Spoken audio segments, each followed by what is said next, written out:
कहानी है 14 नवंबर 1995 की। 14 नवंबर 1995 बीजिंग से शुरू होती है ये कहानी। नवंबर का महीना था, ठंड का मौसम था और उस रात ठंड कुछ ज़्यादा ही थी, कोहरा भी था। और उसी रात 14 नवंबर यानी 1995 को बीजिंग में रूट नंबर 375 की एक बस चलती है। इस बस को yuan Ming yuan bus terminus पर पहुंचना था और ये उस रात की आखिरी बस थी। बल्कि yuan Ming yuan bus terminal से ये बस चली थी और इसकी आखिरी डेस्टिनेशन थी, मंजिल थी, वो थी जियांगशान फ्रेग्रेंट हिल्स। ये उसका आखिरी स्टॉपेज था और ये बीजिंग में ही लोकल बस थी। तो रूट नंबर 375 था इसका। जैसे हर शहर में अपने अपने अलग अलग रूट नंबर की बस होते हैं। तो रात का वक्त था और ये आखिरी बस थी। अपने वक्त से ये बस चली और टर्मिनस से निकली, कई मुसाफिरों को अलग अलग स्टॉप पर उतारते हुए। आखिर में इस बस को अभी कम से कम 5 से 7 स्टॉप और पूरे करने थे, तब ये अपनी मंजिल पर पहुंचती, फ्रेग्रेंट हिल्स पर। इस बस को एक ड्राइवर चला रहा था और साथ में कंडक्टर जो थी वो लेडी थी। मंजिल पर पहुंचने से करीब 6 स्टॉप पहले इस बस में एक कपल सवार होता है और उनके साथ साथ एक बुजुर्ग लेडी सवार होती और एक यंग लड़का। तो 4 लोग इस बस में सवार होते हैं। इससे पहले के सारे मुसाफिर इस बस से उतर चुके थे। अब सिर्फ बस के अंदर ये 4 लोग और 2 स्टाफ, एक ड्राइवर और एक लेडी कंडक्टर। बस चल पड़ती है और बिल्कुल सब कुछ ठीक था। ठंड ज़्यादा थी तो और सन्नाटा भी था क्योंकि आखिरी बस थी और लोग ठंड में बहुत कम बाहर निकलते हैं। और ये बस जिस रूट से निकल रही थी वो शहर का आउटस्कर्ट भी था, तो खामोशी भी थी। सिर्फ बस के इंजन की आवाज़ और जो एक बस का शोर सुनाई देता है, बस वही सुनाई दे रहा। करीब मंजिल से 4 स्टॉप पहले अचानक ड्राइवर को एक बस स्टॉप पर, जहां पे इसको रुकनी थी, बस स्टॉप इसके लिए निर्धारित थी, 2 लोग नजर आते हैं बस स्टॉप पे खड़े हुए। ड्राइवर को पता था कि ये मुसाफिर हैं, पैसेंजर हैं। वो बस रोक देता है। बस के अंदर जैसा मैंने आपको बताया कि सन्नाटा था, सिर्फ 4 मुसाफिर सवार थे, एक बुजुर्ग लेडी, एक यंग लड़का और एक कपल। तो वो 2 लोगों को देखकर ड्राइवर गाड़ी रोकता है। दोनों मुसाफिर बस के पिछले दरवाजे से जब अंदर दाखिल होते हैं तो अचानक दिखता है कि वो 2 नहीं 3 हैं। उन दोनों ने बीच में एक किसी तीसरे शख्स को इस तरह से पकड़ रखा था जैसे वो उसको सहारा दे रहे हैं। तो जब वो बस के अंदर दाखिल होते हैं, जब वो तीसरा शख्स, हालांकि उनका चेहरा साफ दिखाई नहीं दे रहा था, उसकी वजह ये थी कि इन तीनों ने ट्रेडिशनल पुराने दौर के चाइनीज ड्रेस पहन रखे थे। और वो बड़ी अजीब बात थी, उस बस के अंदर जो 4 लोग थे उन्होंने जब देखा तो उन्हें बड़ा अजीब लगा। एक तो सन्नाटा, ऊपर से पहले 2 दिखाई दिए, फिर तीसरे को एक वो सहारा देकर ऊपर चढ़ रहे हैं। उनके ड्रेस अजीब, उनके चेहरे की पूरी साफ साफ तो उनका चेहरा नहीं दिखा जा रहा था, लेकिन चेहरे भी कुछ अजीब अजीब से लग रहे थे। तो सवार होते हैं और पीछे की तरफ बैठ जाते हैं। उनको देख के बस में सवार चारों मुसाफिर घबरा जाते हैं। उसकी वजह यह थी कि उनका एक तो ड्रेस, हाव भाव और जिस तरीके से वो तीसरे को लेकर सवार हुए थे। लेकिन अभी वो घबराते और ये सारी चीज़ें होती तब तक अगला स्टॉप आ गया और उस स्टॉप पे उस कपल को उतरना था। तो दोनों कपल बस से उतर जाते हैं। बस स्टॉप पर बस आगे बढ़ जाती है। अब बस में सिर्फ एक बुजुर्ग लेडी, एक यंग लड़का और वो जो 3 मुसाफिर आखिर में सवार हुए थे वो पीछे बैठे हुए, और बस का ड्राइवर और कंडक्टर लेडी। बस फिर चल पड़ती है। लेकिन बस के अंदर अब अजीब सी खामोशी थी। बुजुर्ग जो है वो बस के बीच वाली सीट पर बैठी हुई थी और उसके ठीक सीट के अगली सीट पर वो लड़का बैठा हुआ था और वो तीनों मुसाफिर पीछे बैठे हुए थे। लेकिन उस बुजुर्ग महिला की बार बार नजर पीछे की तरफ जा रही थी और वो जब जब पीछे देखती वो घबरा जाती, चौंकती। काफी वक्त इसमें निकल गया। इसके बाद अचानक वो बुजुर्ग लेडी खड़ी होती है और जोर जोर से चीखने लगती है। जो उसके आगे लड़का बैठा हुआ था वो उसके कपड़े पकड़ लेती है और एक तरह से उसे लगभग डांटने लगती है कि मेरा पर्स गायब है और तुमने मेरा पर्स चुराया। लड़का अचानक घबरा जाता है कि ये क्या हुआ बुजुर्ग लेडी को, वो आगे बैठा हुआ पर्स कैसे चुरा सकता है।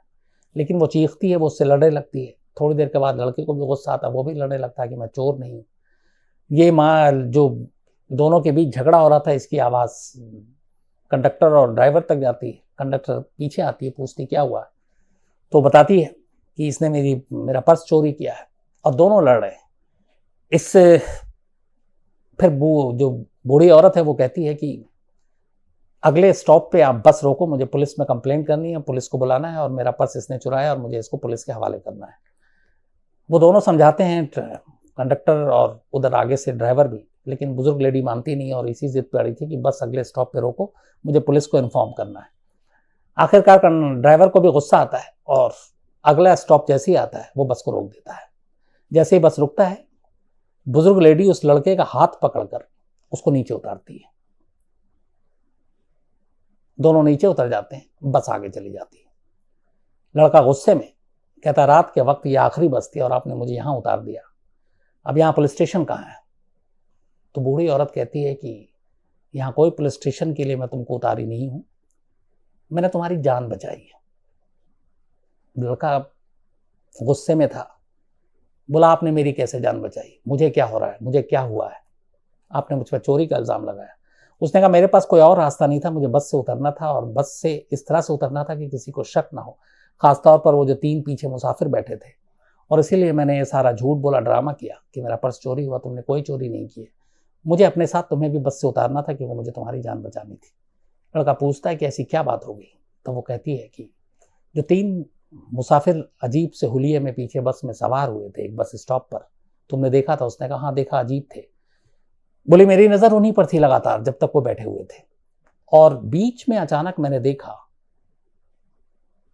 कि जब हवा चली उनके कपड़े उड़ रहे थे, और उसने कहा मैंने उन तीनों को ध्यान से देखा, उन तीनों के पैर गायब थे, जबकि वो बस में खुद से चलकर सवार हुए हैं। लड़के ने कहा कि ये क्या मतलब ऊट पटांग बात कर रही है, कोई वहम आपका? बोली मेरी इतनी उम्र है और इतना तजुर्बा है कि मेरा कोई वहम नहीं है, मैंने बार बार देखा और उसके बाद मुझे एहसास हो गया कि शायद ये इंसान नहीं है, कुछ गड़बड़ है। लड़का क्या करता, सुनता रहा, फिर भी लगा कि ये कुछ अजीब बात है। थोड़ी देर के बाद वो बुजुर्ग कहती है कि यहाँ पे एक पुलिस स्टेशन है, चलो वहां पे हम लोग ये चीजें बताते हैं। तो बस स्टॉप पर उतरने के बाद अब पहला काम जो था उस बुजुर्ग महिला का वो ये था कि इस इंसिडेंट के बारे में पुलिस को रिपोर्ट लिखाना, क्योंकि उस लेडी के हिसाब से वो तीनों नॉर्मल इंसान नहीं थे। हालांकि इससे पहले जब बस के अंदर वो घबरा रही थी तब लेडी कंडक्टर ने ये समझाने की कोशिश की थी कि हो सकता है ये लोग किसी ड्रामा कंपनी में काम करते हों, कोई एक्टर हों और इस तरीके का ड्रेस पहना हो, तो इसलिए घबराने की जरूरत नहीं, और कहाँ भूत प्रेत पे आप यकीन कर रहे हो। लेकिन तब भी वो मानी नहीं। तो खैर उस लड़के को लेकर वो बस स्टॉप पे नीचे उतरती है और उसके बाद पुलिस को कॉल करती है। दोनों अब पुलिस के सामने थे। लेडी पुलिस को बयान देती है कि मैं अभी जो रूट नंबर 375 बस है उसमें 6 स्टॉप या 5 स्टॉप पहले जो था वो 3 बहुत ही रहस्यमयी लोग सवार हुए थे, और मैंने उनको देखा, उनके कपड़े, उनके हुलिये, उनका चेहरा सब अजीब था। लेकिन सबसे अजीब ये था कि मैंने बहुत ध्यान से देखा, और बहुत दावे से कहा लेडी ने कि उनके पैर नहीं थे। अब पुलिस को भी सुन के हंसी आई। उसने कहा कि क्या ये बोल रही है, आज के दौर में ये बहुत पुरानी बात भी नहीं, 1995 सिर्फ 26 साल पुरानी बात है। तो पुलिस को लगा कि इस लेडी की या तो उम्र हो गई है या कुछ और बात है। फिर लड़के से पूछा, लड़के की हिम्मत नहीं, लेकिन लड़के ने अपनी कहानी बताई, कैसे अचानक बस में हाँ 3 लोग जो कह रही है वो सही थे, सवार हुए थे और हम साथ में सवार हुए थे, लेकिन फिर ये जो लेडी ये मुझसे लड़ने लगी कि मैंने पर्स चुराया, और अचानक शोर करके इन्होंने ड्राइवर को मजबूर किया, बस को रुकवा दिया और हम दोनों रात को बस स्टॉप पे उतर गए। उसके बाद उन्होंने ये कहानी बताई जो आपको बता रहे हैं। तो पुलिस ने दोनों की बात सुनी। पुलिस को लगा कि ये लोग यूं ही हैं और कोई इसमें सिर पैर है नहीं कहानी में। उन्होंने कहा वहम होगा। तो रिपोर्ट तो नहीं लिखी, उन्होंने कहा ठीक है आप लोग जाइए, हम देख लेंगे, चलता कर दिया। अब लेडी वहां से अपने घर और वो लड़का अपने घर चले गए। बात आई गई हो गई। 14 नवंबर की रात बीत गई। 15 नवंबर की सुबह अचानक जिस बस डिपो में ये बस को पहुंचना था, फ्रेग्रेंट आखिरी हर इस जगह पे होता है, अपने डिपो में बस पहुंच जाती है। तो जिस जगह पे ये लेडी और लड़का उतरा था उसके बाद 4 स्टॉप और थे। 4 स्टॉप के बाद इस बस को अपनी मंजिल पर पहुंचना था और जाकर बस डिपो में बस खड़ी कर देनी थी, अगले दिन फिर ड्यूटी होती। लेकिन यह बस 14 नवंबर की रात पहुंची नहीं उस बस डिपो में। सुबह तक वो बस आई नहीं। जो बस डिपो का इंचार्ज था उसने सारा पता किया तो पता चला कि आखिरी बस स्टॉप 4 पहले इस डिपो से इस बस को देखा गया था और उसमें मुसाफिर भी थे, सब कुछ थे, लेकिन उसके बाद से बस गायब है। न सिर्फ बस गायब है बल्कि बस का ड्राइवर और बस की कंडक्टर दोनों गायब है बस के साथ साथ। तो हर तरफ उन्होंने अपने लेवल पे पता किया। जब कहीं से बस का सुराग नहीं मिला तब उन्होंने पुलिस में जाकर कंप्लेंट कर दी कि एक सरकारी बस जिसका नंबर ये है, रूट नंबर 375 है, जो यहाँ से यहाँ तक चली थी, 4 स्टॉप तक वो बस दिखाई दी, मुसाफिर भी थे, और उसके बाद वो बस गायब हो गई। तो जिस 4 स्टॉप से पहले की बात ये हुई, इत्तेफाक से उसी स्टॉप पे ये लेडी और वो लड़का उतरा था। तो जब रिपोर्ट लिखाई गई तो पुलिस स्टेशन ने आसपास के तमाम थानों में उस रूट पे जितने भी थाने पड़ते थे वहां पे इन्फॉर्म कर दिया कि रूट नंबर 375 बस कल डिपो में नहीं पहुंची और उसके बाद से कंडक्टर और ड्राइवर समेत गायब है। अब पुलिस ने तलाश करना शुरू किया। इत्तेफाक से 4 स्टॉप पहले उस रात जो लेडी और लड़का उतरा था उस पुलिस स्टेशन में भी बस की मिसिंग की खबर आई। जैसी खबर आई पुलिस वालों को याद आया कि रात एक लेडी और एक लड़का आए थे पुलिस के पास कंप्लेंट लेकर कि एक बस थी जिसमें 3 अजीब लोग थे, शायद भूत थे, क्या थे, और उन्होंने उसको चलता कर दिया था क्योंकि उनकी बातें मानने लायक थी नहीं। अब जब रिपोर्ट आ गई है और रिकॉर्ड पे आ गई कि वो बस ही गायब हो गई तब पुलिस वालों के कान खड़े हुए। खैर उन्होंने जाने से पहले उनके नंबर और एड्रेस ले लिए थे, उस लेडी के भी और लड़के के भी। उसके बाद पुलिस ने उन दोनों को बुलाया और अब बड़ी सीरियसली उनको लिया और उनसे पूछताछ की। उन दोनों ने वही कहानी रिपीट की कि कैसे बस में सन्नाटा था, फिर 3 लोग चढ़ते हैं, तीनों अजीब थे, और डर के मारे उस बुढ़िया ने कहा कि मैंने देखे उनके पैर नहीं, हुलिया नहीं, इंसान लगे नहीं, तो मुझे लगा और बस में कोई मुसाफिर था नहीं, ये एक लड़का था, इसकी भी जान खतरे में थी, तो मैंने इसलिए इसके ऊपर चोरी का इल्ज़ाम लगाकर बस में हंगामा ड्रामा किया और फिर मौका देखते ही ड्राइवर को मजबूर करके बस स्टॉप पे बस रुकवाई और हम दोनों उतर गए ताकि इसकी भी जान बच जाए। अब ये बात पुलिस ने लिखी, इसके बाद ये खबर मीडिया में लीक हो गई। उधर बस के गायब होने की थी कि क्योंकि एक ड्राइवर या कंडक्टर गायब हो और पूरी की पूरी बस समेत गायब हो जाए तो ये अपने आप में एक बड़ी चीज़ होती है। तो मीडिया में भी खबर आ गई। मीडिया में जब ये खबर आई तो पुलिस के जरिए इस लेडी और इस लड़के की कहानी भी मीडिया तक पहुंच गई। फिर क्या था, देखते ही देखते अगले दिन यानी कि 15 नवंबर की शाम को वहाँ के टेबलाइड इवनिंग न्यूज़पेपर जो है बीजिंग इवनिंग न्यूज़, उसमें ये स्टोरी फ्रंट पेज पर मिसिंग बस की और इस लेडी और लड़के की कहानी। इसके अलावा बीजिंग के जो लोकल चैनल हैं वहाँ पर ये दोनों लेडी और लड़कों के इंटरव्यू की बाढ़ लग गई। सारे चैनल पे ये दोनों अपनी कहानी बता रहे हैं, वही कहानी जो इन्होंने पुलिस को बताई। और अब इतनी तरह की बातें होने लगी कि एक बस चली, बस गायब हो गई, गायब होने से पहले उसमें 3 रहस्यमयी लोग सवार हुए और एक आई विटनेस लेडी ने खुद अपनी आंखों से देखा और उसके बाद किस तरह से उसने सारा ड्रामा करके एक बच्चे की भी जान बचाई अपने साथ बस से उतरकर। और उनके उतरते ही उसके बाद 4 स्टॉप के बाद बस डिपो पे बस पहुंचनी थी, लेकिन बस पहुंची नहीं और बस गायब हो गई। तब सारी बातें हो रही हैं, मीडिया में खबरें आ रही हैं, फ्रंट पेज पे आ रही है। इधर बस की तलाश, बस कहीं मिल नहीं रही है। 2 दिन बीत गए, 14 तारीख की रात की बात ही, अब 16 नवंबर आ गया। 16 नवंबर को अचानक खबर मिलती है कि जिस डिपो में इस बस को पहुंचना चाहिए था या जिस जगह पे वो लेडी और बच्चे लड़का उतरा था उस बस से, उससे करीब 100 किलोमीटर दूर फ्रेग्रेंट हिल्स के पास एक नदी में एक बस डूबी हुई है। पुलिस की टीम मौके पे पहुंचती है, बस को निकाला जाता है। वो बस वही 375 रूट नंबर की बस थी। बस के अंदर से कुल 5 लाशें निकलती हैं, एक ड्राइवर की, एक लेडी कंडक्टर की और 3 और लाशें। लेकिन जब ये लाशें निकाली गई तो वहां पे जितने मौजूद लोग थे और पुलिस और डॉक्टर सारे, वो सारे सहम जाते हैं और घबरा जाते हैं, इसलिए कि उन 5 लाशों में से 2 लाशें तो बिल्कुल ठीक थी, ड्राइवर और लेडी कंडक्टर की, लेकिन जो बाकी की 3 लाशें थी वो ऐसी लग रही थी कि पूरी तरह से डिकम्पोज हो चुकी थी, सड़ गई थी, गली हुई थी, और लग रहा था कि न मालूम इनकी मौत को कितना अरसा हो चुका है। जबकि सिर्फ 2 दिन पहले ये बस गायब हुई थी, 14 नवंबर 1995 को, और 16 नवंबर 1995 को ये बस नदी से बरामद हो गई। 2 दिनों में बॉडी इस तरह के से डिकम्पोज नहीं होती। गर्मी भी हो बहुत ज्यादा तो भी इस हालत में नहीं होगी, जबकि वहां नवंबर का महीना और ठंड बहुत तेज और पानी के अंदर बस और उसमें फिर अगर सारी डिकम्पोज होनी है बॉडी, तो फिर ड्राइवर और कंडक्टर की क्यों नहीं हुई, सिर्फ उन 3 की क्यों हुई जो मुसाफिर थे, जो रहस्यमय थे, जिसकी कहानी वो लेडी और उस लड़के के जरिए पता चली। तो अब जो फॉरेंसिक हैं, जब पोस्टमार्टम हुआ, वो भी हैरान, और उनका कहना था कि ये तीनों, इनकी मौत अभी नहीं हुई है, ये 3 बॉडी बहुत पुरानी है। अब सवाल ये था कि क्या लाश बस में चढ़ी थी, क्या वो इंसान वाकई में नहीं थे, कोई भूत प्रेत था। अब आज के दौर में ये सारी चीजें आदमी बिलीव तो करता नहीं है, मैं खुद इन चीजों को नहीं मानता हूं, लेकिन जो सारी चीजें सामने थी, जो 3 लाशें थी, वो अजीब अजीब कहानियां बता रही थी और पुलिस को कोई क्लू नहीं मिल रहा था। इसके बाद एक नई चीज आई, जब डिपो से संपर्क किया गया और पूछा गया कि बस आपके डिपो से 100 किलोमीटर दूर इस फ्रैगमेंट हिल में कैसे पहुंची, तो उन्होंने कहा कि ये जा ही नहीं सकती थी, इसलिए कि हर बस के जो रूट हर दिन दिए जाते हैं फिक्स होता है कि इतने किलोमीटर पहला उसका यहाँ से ये ओरिजिन होगी, यहाँ से चलेगी और यहाँ लास्ट स्टॉप होगा। तो उसी हिसाब से उनको डीजल उसमें टैंक में भरा जाता, फ्यूल टैंक में। उन्होंने कहा कि इस बस में इतना डीजल ही नहीं था कि ये 100 किलोमीटर और बस चल सकती थी, मुश्किल से 10, 20, 30 किलोमीटर एक्स्ट्रा इसमें था, लेकिन 100 किलोमीटर तक का फ्यूल इसमें नहीं था। तो ये कैसे गई नहीं मालूम, क्या ड्राइवर ने भरवाया, अगर उसने भराया तो क्यों भराया, क्योंकि वो भरा नहीं सकता है, सरकारी पेट्रोल पंप जो उनका अपना डिपो होता है वहां पे भरता है।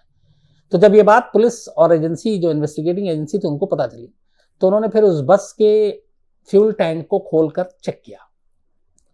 जब फ्यूल टैंक को खोला गया तो उसके अंदर से कोई डीजल नहीं मिला, पूरा फ्यूल टैंक ब्लड से भरा हुआ था। अब ब्लड से तो बस चलेगी नहीं, हालांकि उस बस के लिए एक और भी थी कि वो गैस से भी चलती थी, लेकिन फ्यूल टैंक में वो भी देते थे ताकि इमरजेंसी में या खराबी में वो इस्तेमाल हो सके, लेकिन उस फ्यूल टैंक में पूरा ब्लड भरा हुआ था। अब ये एक अजीब चीज थी। इस दौरान में उस वक्त भी चीन में जगह जगह पर सीसीटीवी कैमरे लगे हुए थे, शुरुआत हो चुकी थी। और इत्तेफाक की बात है कि जहां पे ये लेडी और ये लड़का उतरा, उससे पहले के सारे जगह पे जहां जहां सीसीटीवी कैमरा थे, उसमें वो बस कैप्चर हुई, बस दिखाई दी कि इतने बजे यहां से गुजरी, इस स्टॉप से गुजरी। लेकिन जिस जगह लेडी और वो लड़का उतरा, उसके बाद से भी आगे सीसीटीवी कैमरे कई जगह पे लगे हुए थे, लेकिन उसमें बाकी सारी चीजें कैद हुई, वो बस कहीं किसी कैमरे में कैद नहीं हुई। क्यों नहीं हुई, इसका भी जवाब पुलिस के पास नहीं था। तो ये सारे वो सवाल थे जिसकी बीजिंग पुलिस ने पूरी जांच की, लेकिन आज 26 साल हो गए। 14 नवंबर 1995 का मामला है। 26 साल बाद भी इन सवालों के जवाब नहीं मिले कि उस बस में वो 3 लोग कौन सवार हुए थे, वो बस उस फ्रैग्रेंट हिल्स की नदी में कैसे पहुंची, उस बस पे इतना फ्यूल नहीं था, उसने ट्रैवल कैसे किया, और 5 लाशों में से 2 लाशें सही सलामत और 3 लाशें इतनी सड़ी गली और डिकम्पोस्ट कैसे मिली, जबकि मौत सिर्फ 48 घंटे पहले हुई थी। फ्यूल टैंक में ब्लड कहाँ से आया, सीसीटीवी कैमरे में वो बस उस लम्हे के बाद कभी कैप्चर क्यों नहीं हुआ जब ये 3 शख्स बैठे थे, और वो तीनों कौन थे। ये है मिस्ट्री बीजिंग की, उस बस की।